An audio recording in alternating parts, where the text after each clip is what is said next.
Vichy, 10 juillet 1940. Station thermale française de grande capacité d'accueil sur les bords de l'Allier, en pays bourbonnais, entourée de collines de hauteur moyenne.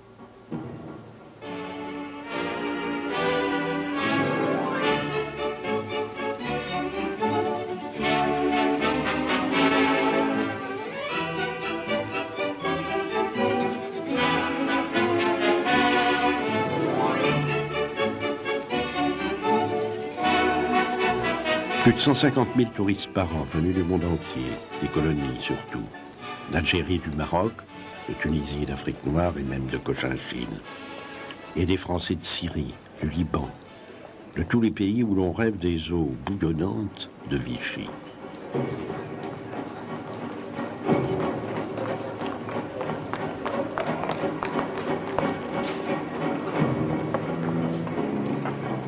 La poste ultramoderne, construite en 1936, permet aux curistes de communiquer en direct avec le monde entier.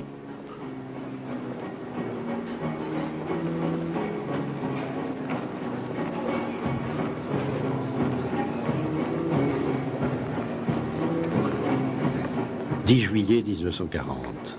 Les plus graves personnages de la République sont là. Non pas pour soigner leur foi, ou pour voir jouer dans un décor d'opérette la grande duchesse de Gerolstein. Non, si les sénateurs et les députés se réunissent dans le grand casino de Vichy, c'est pour en finir avec la République. Ils ne se sont pas revus les uns les autres depuis Paris, Tours et Bordeaux. Ils ont rendez-vous à Vichy pour le 10 juillet 1940.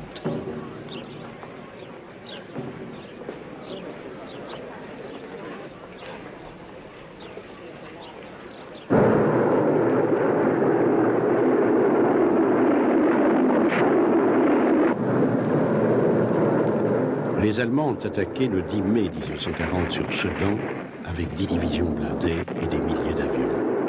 40% des pilotes français sont morts au combat. 1000 avions allemands ont été descendus, mais ils sont trop. Les armées alliées de Belgique sont encerclées, impossible de les dégager. Les généraux français ne réagissent plus que par des combats désespérés.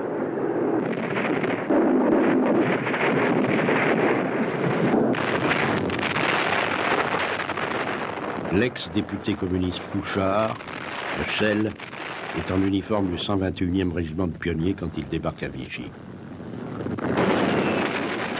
Et il faut dire que les Français n'avaient guère envie de se battre.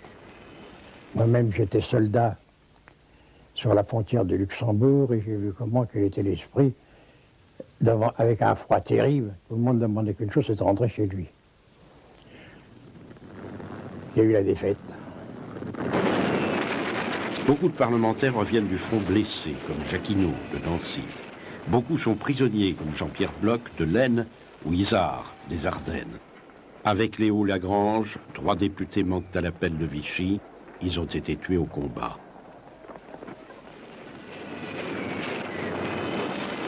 D'autres arrivent tout droit du front, comme le marquis de Moutier ou le morlaisien Tanguy Prigent. C'était la débandade complète. Hein.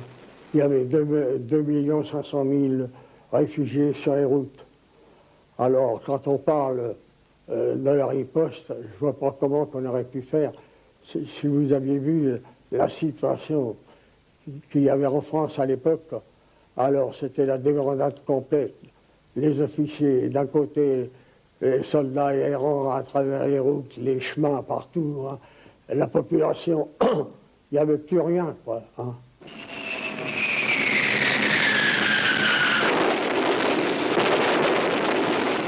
Les armées entières se débandent. Celles de Conrapp et de Hunsinger ne sont plus qu'un souvenir. La dernière bataille perdue, celle du 6 juin sur la Somme, a ouvert aux nazis les portes de Paris.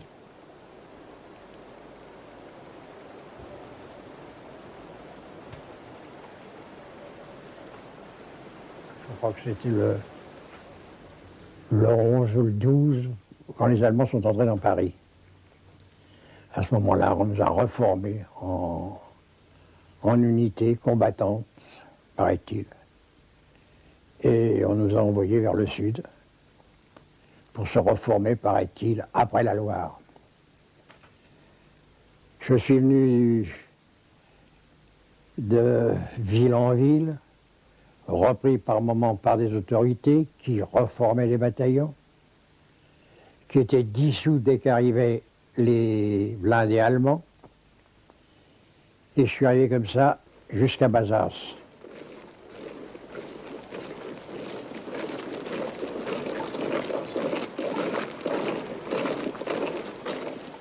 À Vichy, un homme seul, l'ancien président du Conseil, Paul Reynaud, qui vient d'avoir un accident de voiture. Personne ne lui fait confiance, on l'évite. On le rend responsable, lui et Daladier, de la défaite.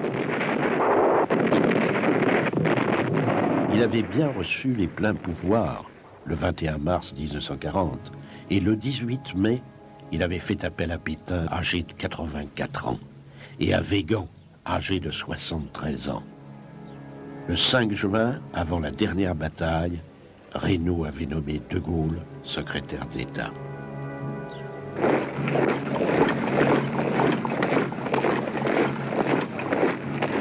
Les Allemands continuaient leur avance et le gouvernement fuyait Paris pour les bords de la Loire, puis pour Bordeaux.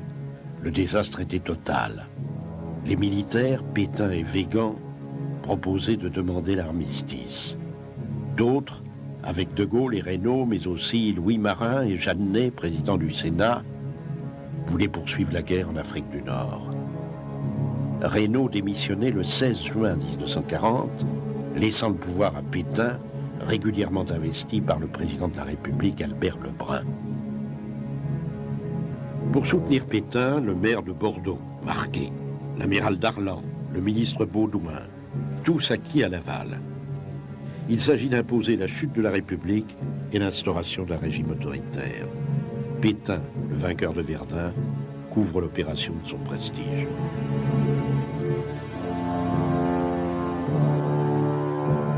Il a reçu le bâton de maréchal à Metz, des mains de Raymond Poincaré, président de la République, sur le front des troupes, après la guerre de 14-18, et devant le président du Conseil, Georges Clemenceau.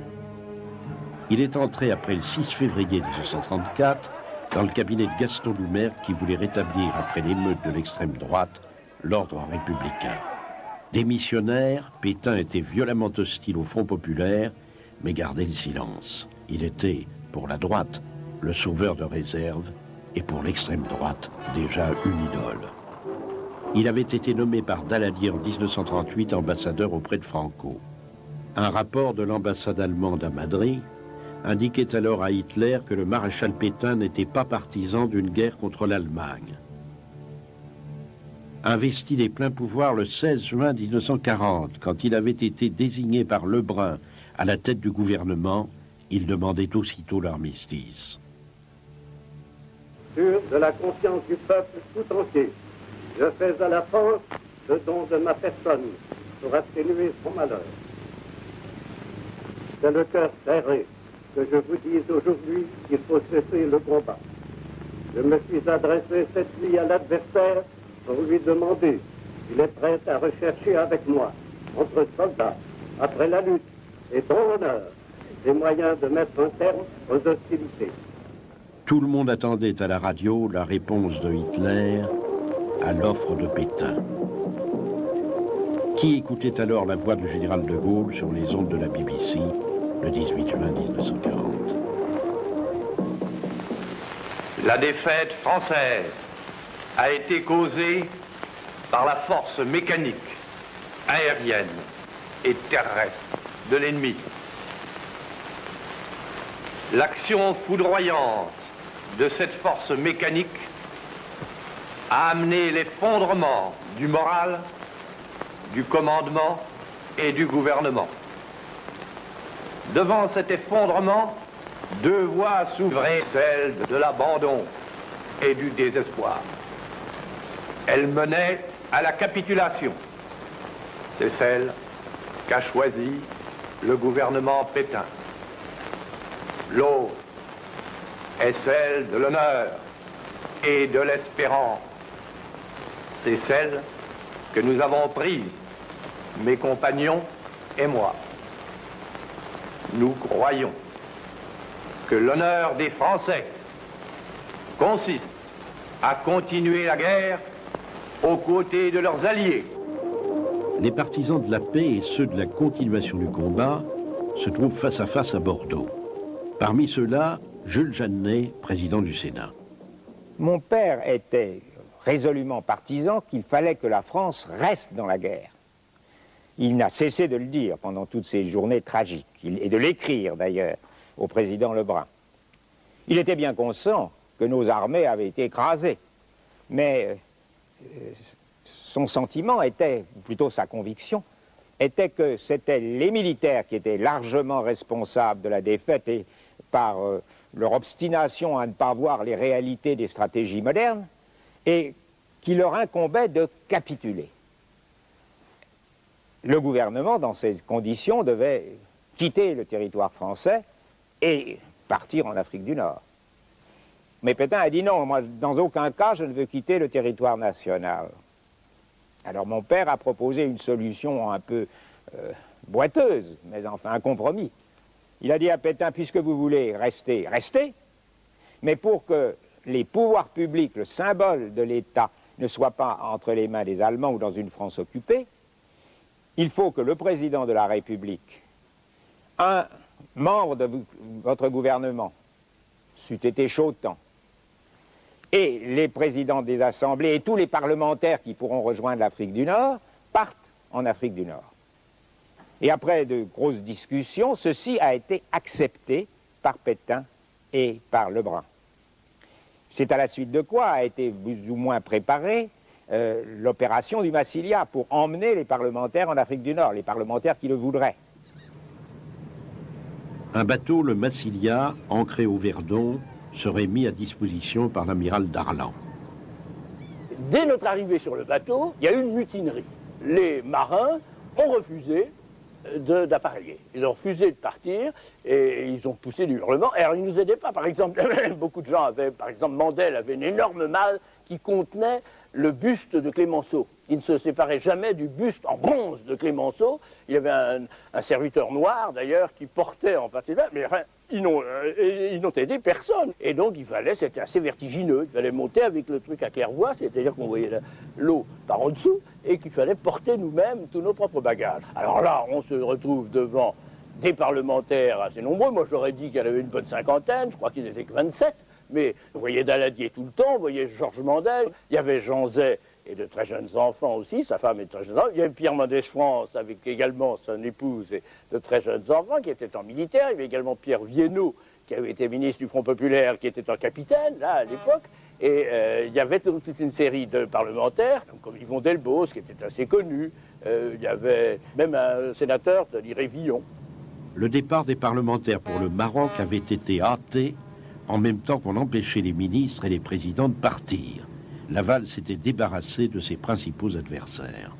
Le départ du Massilia avait lieu juste au moment où le gouvernement décidait de rester en France, à Bordeaux, provisoirement. Alors, on peut se demander pourquoi Darlan n'a pas donné un contre-ordre au bateau. Est-ce à mettre au passif du désordre qui régnait à Bordeaux? Ou est-ce que Darlan, c'est plus vraisemblable, je ne crois pas qu'on ait de preuves historiques, était ravi d'embarquer des parlementaires sur un bateau qui allait sans aucune protection au Maroc? On pouvait penser qu'il serait peut-être coulé, et en tout cas, pouvoir, et c'est ce qu'il a fait ensuite, annoncer qu'ils avaient déserté. L'armistice est signé dans la nuit du 22 au 23 juin 1940. Il fait de la France une seconde Tchécoslovaquie, dit le sénateur Bardot.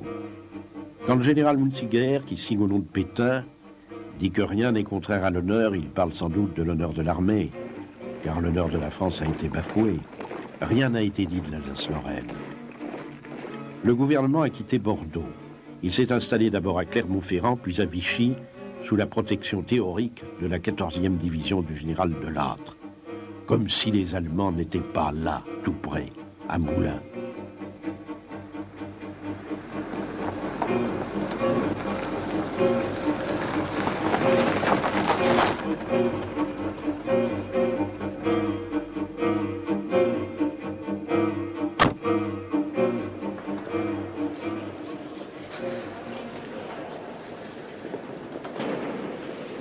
À Vichy, Pétain s'installe à l'hôtel du Parc réquisitionné et ses partisans commencent à tirer des affiches à son image, à développer la propagande de la régénération morale de la France vaincue.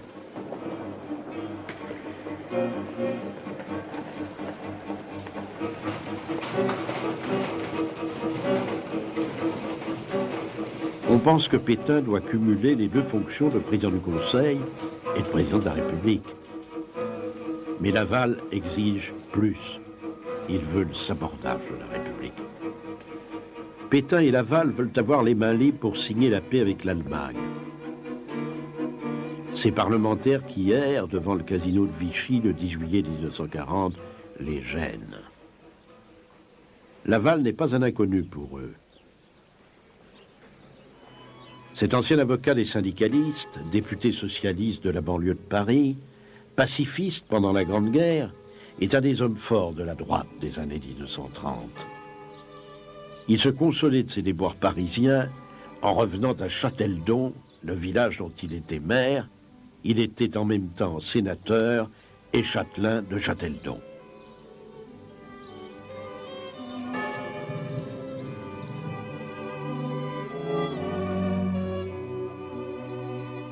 Plusieurs fois ministre et président du Conseil, il est mal vu à gauche en raison de sa politique déflationniste qui crée de la misère.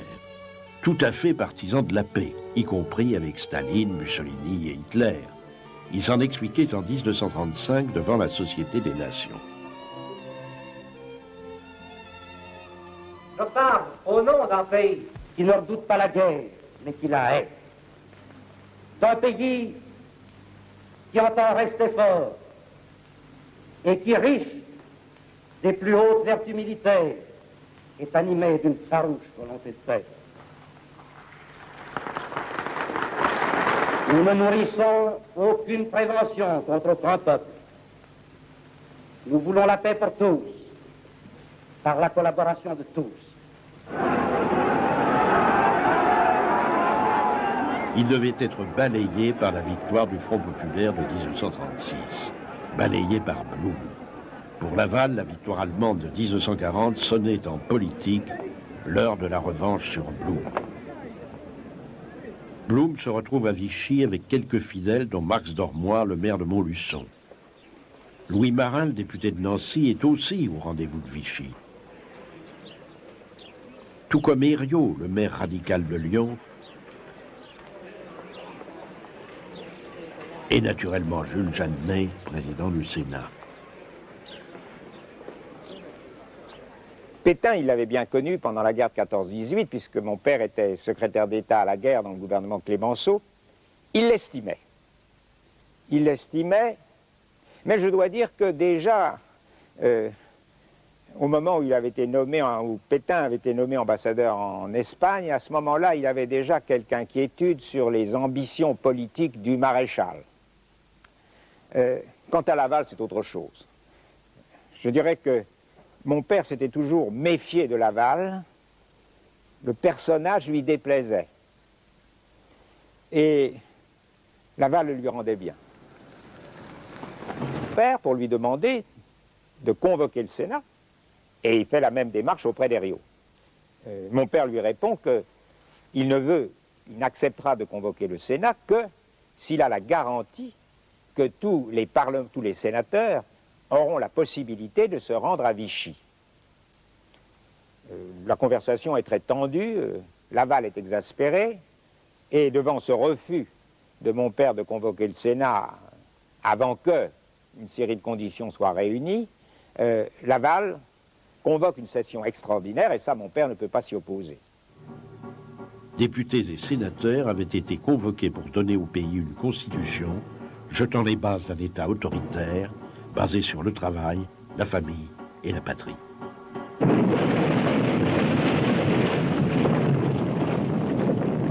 Les 3 et 4 juillet 1940, la flotte française est attaquée dans la rade de Mers el-Kébir en Algérie par une escadre britannique. 1297 marins sont tués. Hitler prépare déjà l'invasion de la Grande-Bretagne. Churchill, qui est le seul au monde à l'époque à faire la guerre aux nazis, a voulu s'assurer que les navires français ne tomberaient pas aux mains des Allemands. L'effet en France est désastreux. Vichy exploite à fond le mécontentement. Au Conseil du 4 juillet, Baudouin a beaucoup de mal à empêcher Laval et Darlan d'engager la lutte contre l'Angleterre.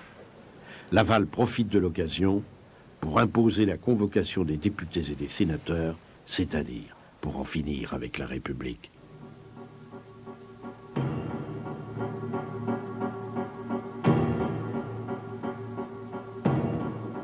J'ai appris, non seulement je l'ai entendu moi-même, mais d'autres sont venus me trouver en me disant le gouvernement rappelle tous les députés disponibles, qui ne sont ni prisonniers, ni engagés, ni etc., pour rejoindre Vichy, où il s'est installé.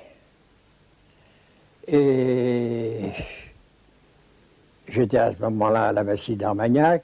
Je suis parti par Tarbes, par Toulouse, etc. Je suis arrivé à Perpignan, avec des péripéties qui seraient trop longues à raconter.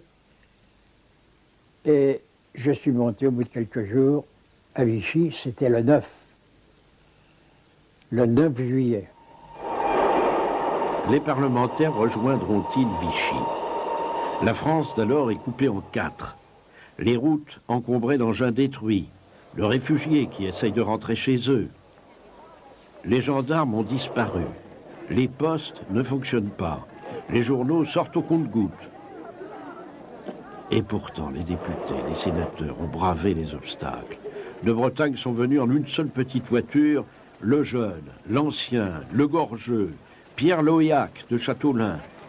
D'autres sont couchés dans les wagons de la gare, faute de place dans les hôtels. Ils ont franchi, parfois avec peine, la ligne de démarcation. 649 députés et sénateurs viendront ainsi voter à Vichy sur un effectif de 849 membres du Parlement en exercice. Cela tient du miracle. Du 7 au 10 juillet, toutes les routes de France conduisent à Vichy. Alors j'étais à Grabat dans le Lot. Alors là, je pars d'abord à Aubusson dans la Creuse. Hein. Et le lendemain, je pars à Domérat, où habite Eugène Jarnon, hein, parce que nous étions copains. Hein. Et tous les deux, on est partis le lendemain par le car. Nous y sommes allés en voiture. Nous sommes partis d'Albi. Nous y sommes arrivés vers la fin de l'après-midi, le 7 juillet. Il y avait aussi ma mère et ma sœur, Oui. qui n'avaient qu'1 ou 2 ans de plus que moi. Et vous aviez quel âge en 1940? Bien, je n'avais pas tout à fait 10 ans. Et c'est pourquoi il a toujours paru étonnant que mon père m'ait amenée à Vichy, puisque j'étais quand même une petite fille.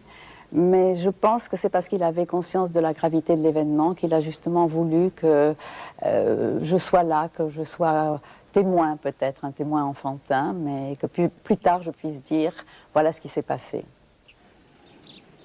Je me rappelle que Vichy grouillait de monde, mais nous n'avons fait que traverser la ville parce que nous avons cherché un petit hôtel. Vous savez, pour un socialiste très attaché à ses origines ouvrières, descendre dans un grand hôtel, ce n'était pas très moral. Alors nous nous sommes installés dans ce petit hôtel et dans la soirée, il est allé s'informer de la situation. Et quand il est revenu, moi je ne dormais pas tout à fait et j'ai saisi une conversation entre lui et ma mère qui m'a terrifiée. Il a dit je vais me procurer un revolver, si je rentre tard le soir ici tout seul ça peut être dangereux. Il y a des hommes à Doriot partout. On dit que ceux qui voteront contre Pétain ne sortiront pas vivants d'ici. Je pense qu'il était allé certainement se renseigner au petit casino, etc. Et il a dû sentir cette espèce d'atmosphère, certainement. Maintenant, il est très possible aussi que le bruit d'un danger ait été volontairement répandu par Laval et ses acolytes, puisque tout était fait pour effrayer et pour infantiliser les parlementaires, en somme.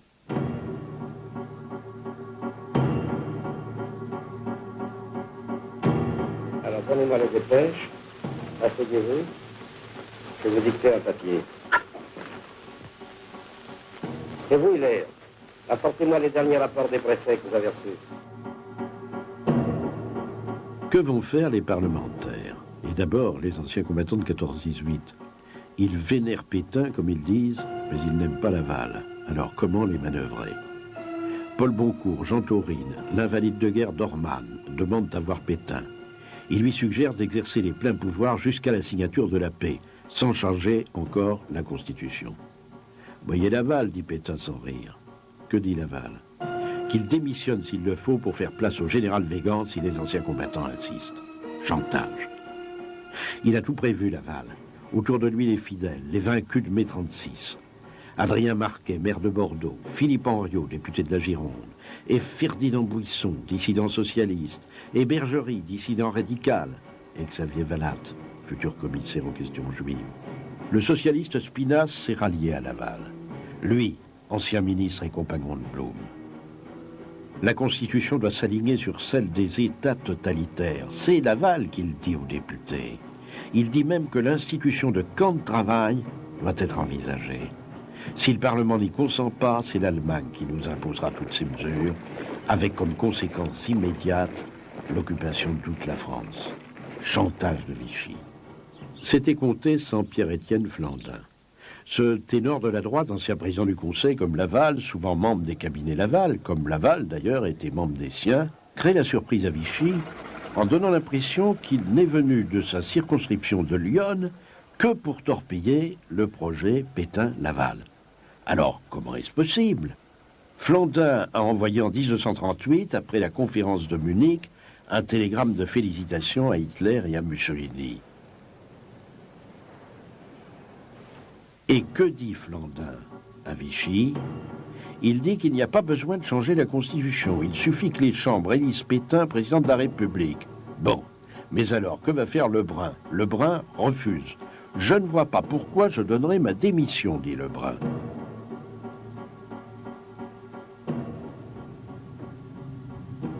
Laval a gagné. Il peut faire connaître l'article unique de son projet, adopté par le Conseil des ministres du 8 juillet. L'Assemblée nationale donne tous les pouvoirs au gouvernement de la République, sous la signature et l'autorité du maréchal Pétain, président du Conseil, à l'effet de promulguer par un ou plusieurs actes la Constitution de l'État français. Cette Constitution devra garantir les droits du travail, de la famille et de la patrie. Au Grand Casino, le matin du 9 juillet, il est question d'accepter ou de refuser le principe d'une révision de la Constitution qui doit être votée le lendemain 10 juillet.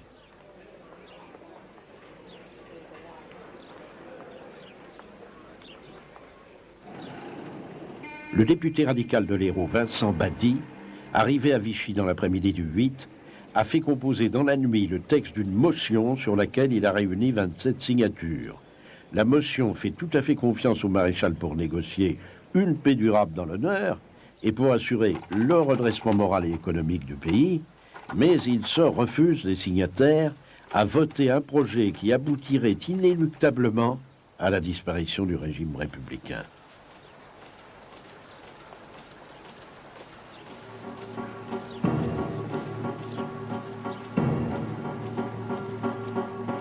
Laval demande que l'on réserve pour le lendemain la discussion des motions. Alors pourquoi voter contre? Tout le monde semble d'accord sur le principe de la révision. Les 3 bulletins non, déposés dans l'urne par les députés, font figure de bavure. Il s'agit de 2 socialistes, Biondi et Roche, et du radical Marguen.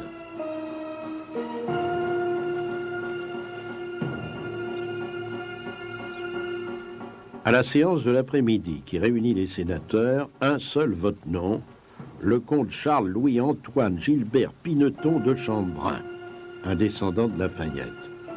Pour Laval, Marquet et leurs amis, l'affaire est dans le sac. Pétain se terre dans l'hôtel du Parc, il attend tranquillement les pleins pouvoirs. Des retardataires arrivent encore après le vote du 9 juillet. Mais que peuvent-ils y changer? Je suis arrivé fin d'après-midi du 9 juillet à Vichy. Première des choses à faire, c'est de trouver un coin pour aller dormir, un coin pour aller dîner, etc. Ensuite, je suis allé à la questure, qui est en quelque sorte l'administration de la Chambre des députés, pour arriver à trouver déjà, premièrement, ce qui allait se passer, car je n'étais pas au courant. Je ne connaissais pas l'ordre du jour, je ne savais pas ce qu'on allait faire, je ne savais pas ce qui se passait.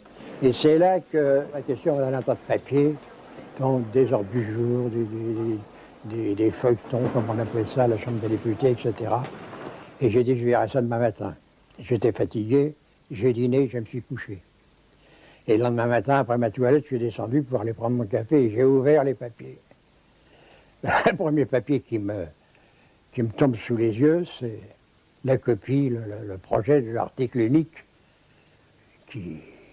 que Laval entendait faire voter par les champs, qui était purement et simplement la suppression de la République, l'abolition de la République. Mon réflexe n'a pas été très intellectuel, mais il était très viscéral. J'ai dit non, je vote contre, et c'est tout. J'ai dit maintenant, je vais tâcher d'aller trouver des amis au casino. Et je suis descendu par la rue de Paris à Vichy. Et en passant, j'entends appeler monsieur le maire. Il me retourne, et qui je vois? Je vois un brave sous-officier de la gendarmerie qui justement venait de chez moi, de Chelles, où j'étais maire à l'époque. Et nous causons. Et il me dit maintenant, qu'est-ce que vous allez faire, monsieur le maire? Ben, je dis, qu'est-ce que je vais faire? Je vote contre. Je ne peux pas faire autrement. Vous voyez ce qu'ils veulent faire? Eh bien, il dit, si vous votez contre, ce soir vous couchez en cabane. Parce que Vichy, tout le casino est cerné, tout ce qui est autour de Vichy est cerné, il n'y a rien à faire, les opposants seront arrêtés ce soir. Comme de juste, ça commençait bien. Le jour se lève sur Vichy le 10 juillet au matin. La ville est gardée par la troupe. Tout se passe en séance secrète au Grand Casino. À cette séance historique, tous les parlementaires ne sont pas présents. Tous ceux qui pourraient s'opposer aux manœuvres de Laval ne sont pas là. Les passagers du Massilia, avec Mandel, Mendès France, sont retenus en Afrique du Nord. Les députés communistes sont depuis longtemps en prison ou en fuite, sauf ceux que l'on nomme les renégats. Manquent aussi à l'appel tous ceux qui refusent de prendre part au vote, comme Louis Marin, pourtant présent à Vichy, ou Camille Blaiseau, député de Caen, qui mourra plus tard à Dachau.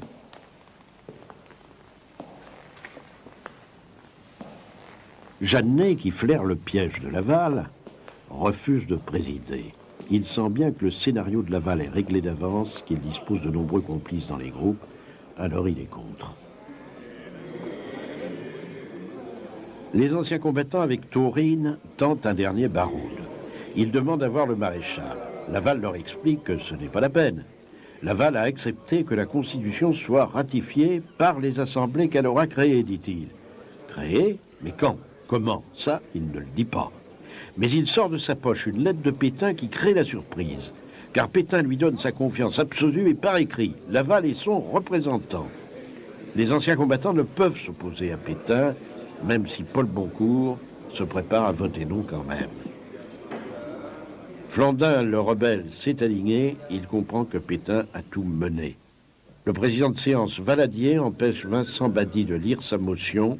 Il pourra s'exprimer, lui dit-il, l'après-midi.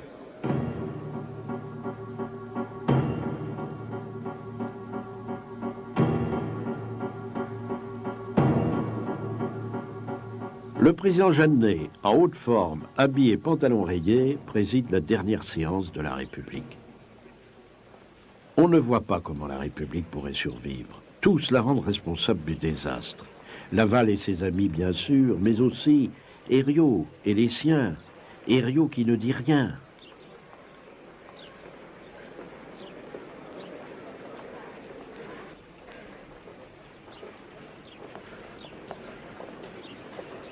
Louis Marin, l'anti-munichois très connu, ne votera pas. Pas plus que Jean-Pierre Bloch. Lui, il a ses raisons. Il est prisonnier de guerre. Le 10 juillet 1940, j'étais prisonnier de guerre près de Nancy. Dès que j'ai entendu parler de la Réunion à la radio, j'ai immédiatement demandé, en accord avec mes camarades, le colonel Renucci, qui était mon colonel, et le général Falvy, tous des coloniaux, c'était une division d'infanterie coloniale. Je ne me suis pas engagé pour être dans l'intendance. Et tous m'ont dit, demande une permission. J'ai demandé une permission pour aller voter à Vichy. Bien entendu, je n'ai pas eu de nouvelles.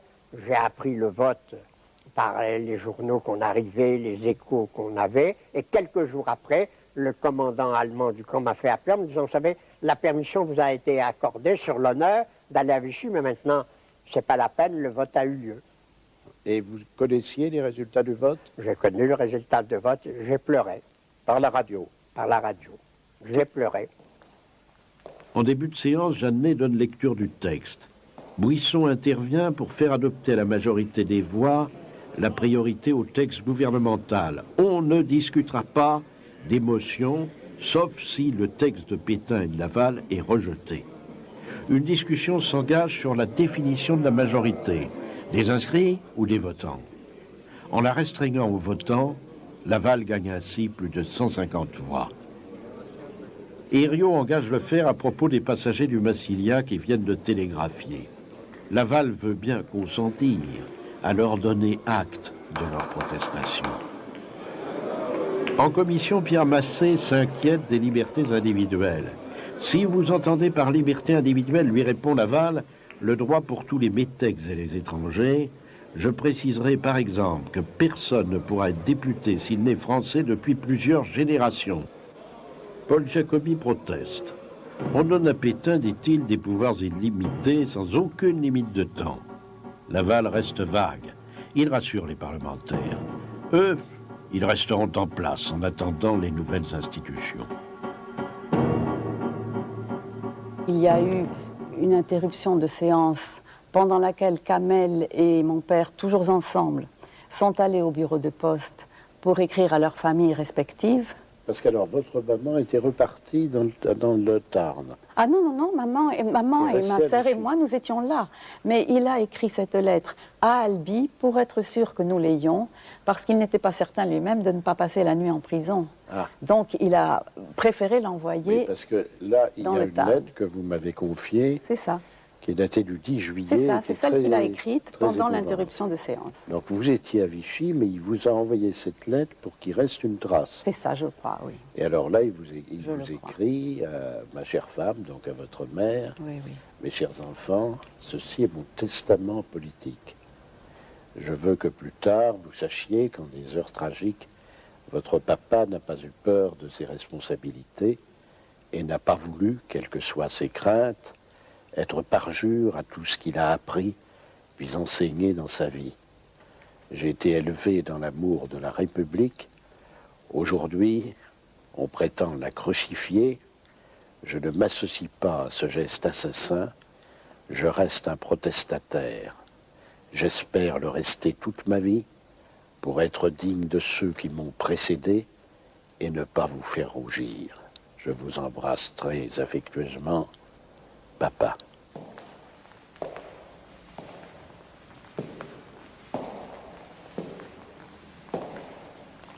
Alors dans les couloirs avant, j'avais vu Tixier-Villancourt, j'avais vu différentes, Clamamus, j'avais vu, enfin différents types, même des types connus, très connus, qui faisaient la propagande pour Laval et pour le maréchal. Et on me disait, en ce qui me concerne toi, c'est Clamamus qui me disait ça, qui était maire de Bobigny, à côté. Si tu rentres chez toi, pas d'histoire, tu reprends ta mairie, et puis c'est fini, tandis qu'autrement, tu vas être pourchassé. J'ai dit, il n'y a rien à faire, non, c'est contre. La séance reprend, mais dans quelle ambiance?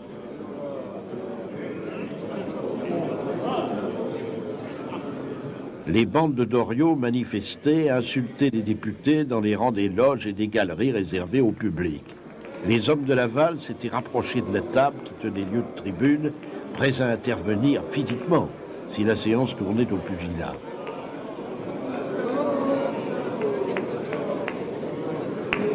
Vincent Badi essaye de présenter sa motion. La séance vient d'être levée à la suite d'une seule intervention, celle du député Margaine, qui n'a pas pu parler dans le tumulte. Jeannet a prononcé la clôture sans donner la parole à Badi. Celui-ci a tenté de s'approcher de l'estrade. Buisson lui a fait barrage. Mon père, dans une note établie à pure intention de moi-même et de ses enfants, de ses petits-enfants en quelque sorte, a bien expliqué l'affaire. la veille de la réunion de l'Assemblée nationale, Vincent Badi et deux autres députés ou sénateurs sont venus voir mon père pour lui indiquer qu'ils souhaitaient soumettre une motion à l'Assemblée. Cette motion ne constituait pas du tout un acte de refus de l'armistice, ni de défiance envers Pétain. Bien au contraire, le texte de cette motion disait toute la confiance que les rédacteurs de la motion marquaient en Pétain, leur reconnaissance, et la motion portait uniquement sur le fait qu'ils ne voulaient pas que la République soit abolie.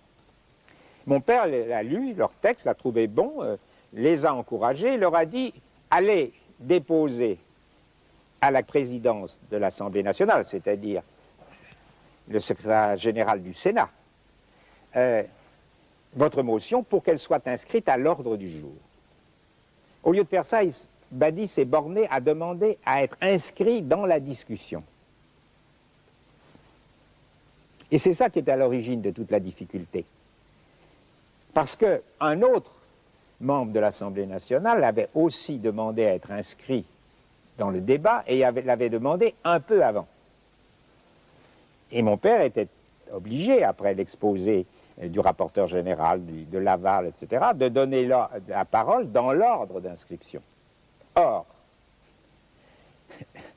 celui qui était le premier inscrit a pris la parole pour demander la clôture de la discussion. Et la clôture a été votée d'enthousiasme à main levée. Donc la séance était terminée. Et c'est à ce moment-là que Badi, voyant qu'il était joué, en quelque sorte, a essayé, semble-t-il, de monter à la tribune pour néanmoins parler. Les huissiers l'ont arrêté, ce qui était normal. Mon père, d'ailleurs, déclare qu'il n'a pas vu cet incident. Jeannet fait procéder au vote dans une ambiance extravagante. L'un après l'autre, les parlementaires déposaient leurs bulletins. Bleu pour le non, blanc pour le oui. Ils allaient attendre des résultats dans les couloirs. Pour moi, c'était un vote tout à fait pas ordinaire, puisque c'était grave, c'était l'abolition de la République. Moi, c'était non. Il n'y avait rien à faire. Même si j'aurais été seul, c'était non. Je vote non. Et puis je regarde autour de moi, mais toutes les figures étaient longues, personne ne souriait, tout le monde... Et puis surtout qu'il y avait eu déjà un petit peu la bagarre avec Antier, ensuite avec Badi, qui a été descendu avec de la tribune avec perte et fracas. Et je suis revenu dans le couloir. Et alors, au bout d'un moment, j'entends un grand monsieur que je connaissais pas, d'ailleurs c'était un sénateur, qui disait à un autre, eh bien moi j'ai voté contre. Alors c'est à ce moment-là que je me tourne vers lui et je lui dis, ben, mon cher ami, au moins nous sommes deux. Nous sommes deux, parce que moi aussi j'ai voté contre. C'est la surprise. Ils sont 80 à voter contre. Marcel Astier, le sénateur de l'Ardèche, lance « Vive la République », quand même. Les présidents Jeannet et Herriot s'étaient abstenus. La non-participation au vote d'un président d'assemblée parlementaire est une coutume constamment respectée. Donc, normalement, puisqu'il présidait la séance, mon père ne devait pas émettre de vote. D'ailleurs, la formule que l'on trouve toujours dans les comptes rendus des séances d'assemblée parlementaire, c'est non pas pris part au vote, le monsieur untel présidant la séance. Hein? Mais enfin, c'est une coutume, c'est pas une interdiction. Alors, comme dans toutes les journées précédentes, et même avant, il s'était trouvé en très intime sentiment avec Herriot, ce qui n'avait pas toujours été le cas autrefois. Il a demandé à Herriot de venir auprès de lui, président de la séance, et il lui a fait part de son intention de voter bleu, comme on dit, c'est-à-dire de voter non. Et en lui demandant de faire comme lui.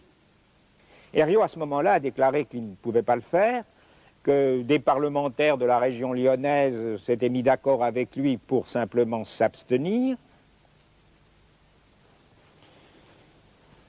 Mon père m'a même raconté qu'il lui avait dit à l'époque j'ai obtenu du maréchal Pétain que l'armée française ne fasse pas sauter les ponts de Lyon au moment de l'avance allemande, je lui dois alors une marque de reconnaissance. C'était vraiment considérer les grands problèmes politiques par le petit bout de la lorgnette.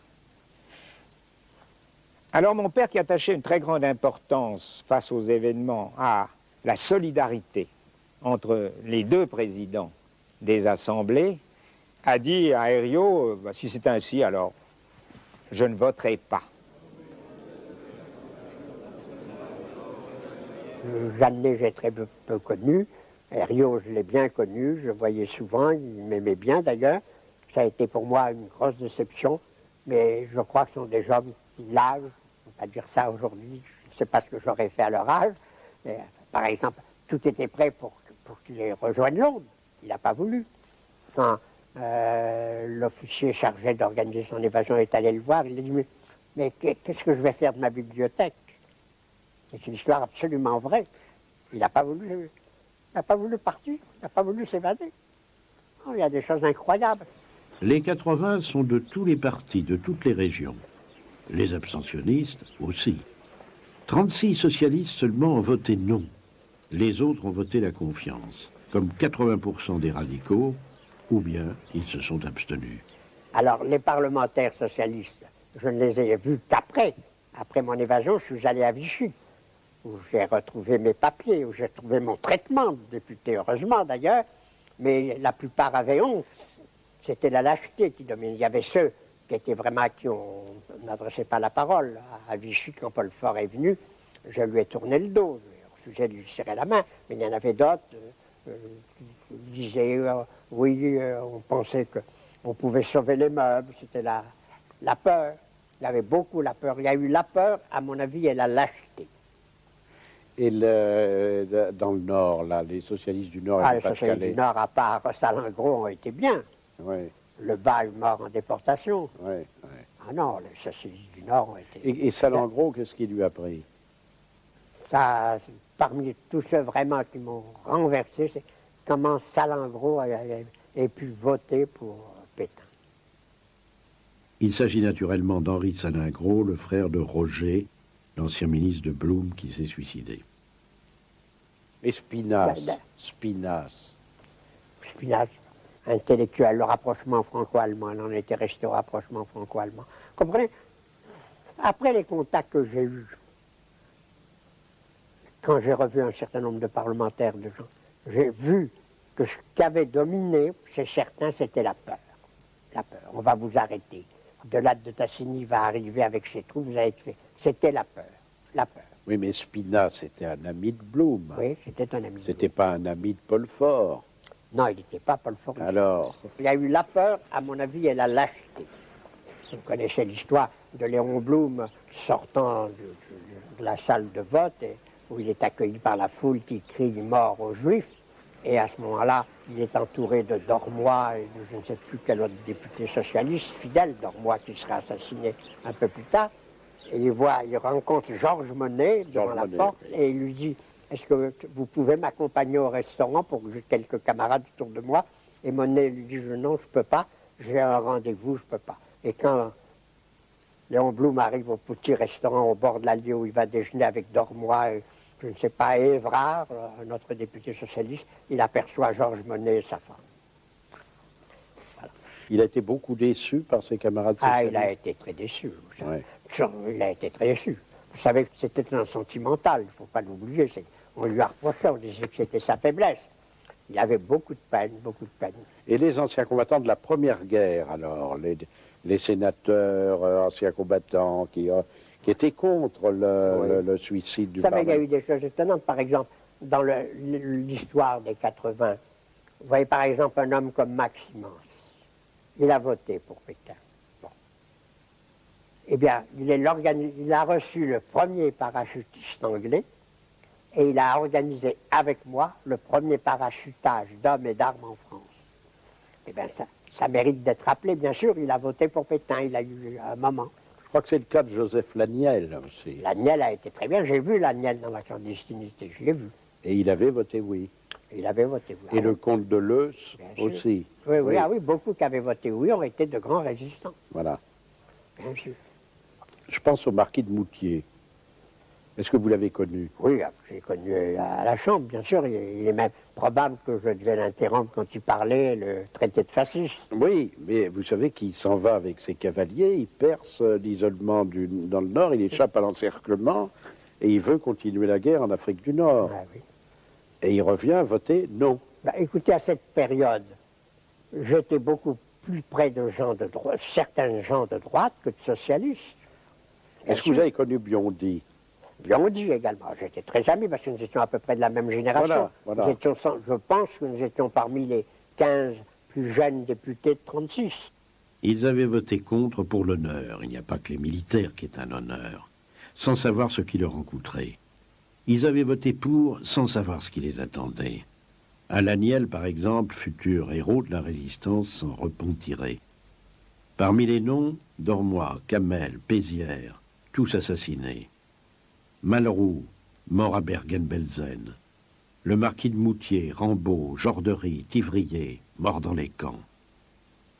Ne pas avoir été à Vichy, ça a été le regret de ma vie. Le 10 juillet 1940 à Vichy, 80 parlementaires avaient refusé d'avance le régime de Pétain et de Laval. Dès le soir du 10 juillet 1940, la France est en dictature. Elle a confié son destin sans aucune limite, sans aucun contrôle, à un maréchal de la Grande Guerre nommé chef de l'État, entouré d'institutions de type fasciste, dans un régime supprimant toutes les libertés, ni élections, ni syndicats. Première mesure antisémite en juillet, loi antisémite d'octobre, expulsion des suspects politiques de la fonction publique.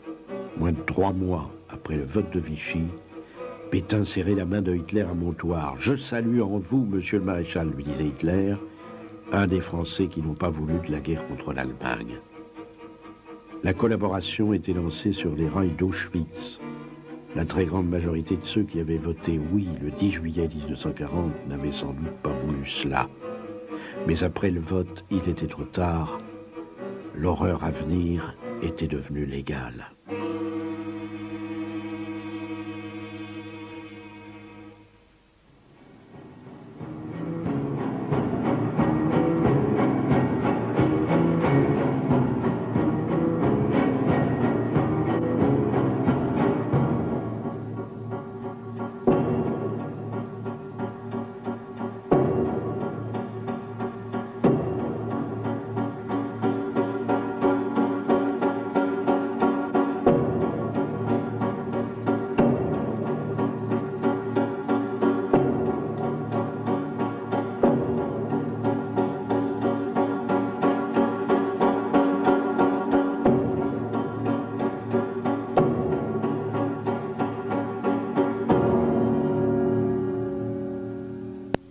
De personnes se disputent une chambre d'hôtel.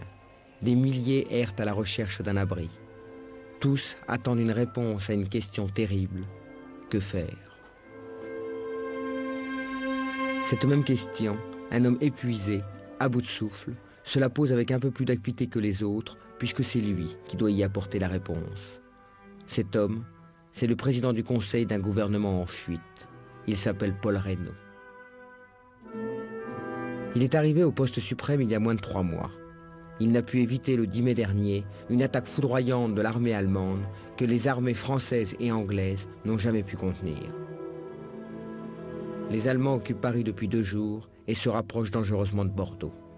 Il faut arrêter une débâcle qui a déjà fait des milliers de morts et jeter des millions de Français désemparés sur les routes, fuyant vers d'incertains refuges.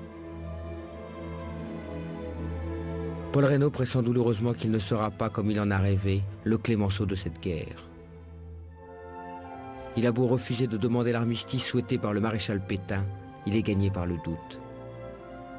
Il l'avait pourtant prévu cette guerre. Avec De Gaulle, ils avaient 1000 fois mis en garde la France contre l'impéritie de son pouvoir militaire. Mais qui est cet homme qui doit prendre ce 16 juin 1940 une décision qui engage le destin de la France? Et comment survivra-t-il au drame que va vivre son pays?